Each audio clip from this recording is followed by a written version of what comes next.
safety device troubleshooting tayo dito mga master.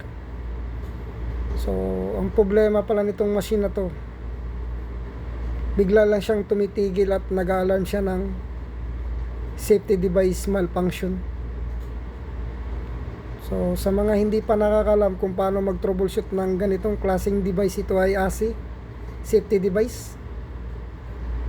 So dito sa alarm ng HMI niya ay safety device malfunction lang mga master.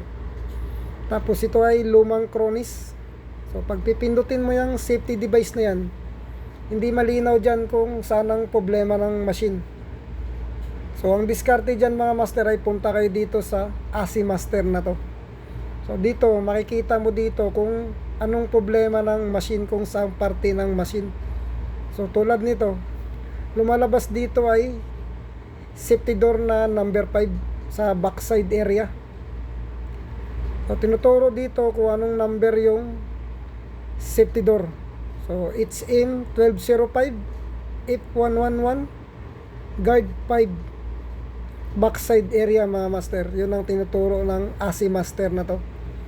Tapos nag-malfunction tong dalawang safety relay na to na pills dahil nga may nag-malfunction na safety door.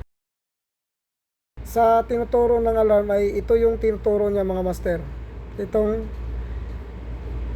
HM1205 na to. So ito yung may problema talaga. So ito ay Siemens ang brand nito na safety door. Ito ay ASI device pala. So may address to na slave 10. So ang problema talaga nito ay ano lang talaga, itong pin lock niya talaga ay baluktot lang. So ito yung kadalasan na issue ng ganitong klaseng safety door. So kung titingnan natin dito sa kabilang safety door ay napakatuwid nitong pin lock na to.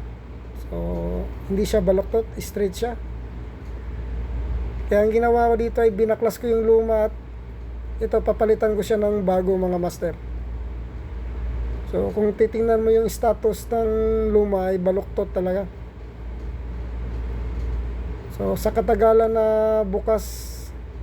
pagbubukas ng mga operator nito dahil nga naglilinis, so hindi maiwasan na pagbalik ay hindi sumentro, tapos yun o, bumabaluktot na yung pin lock.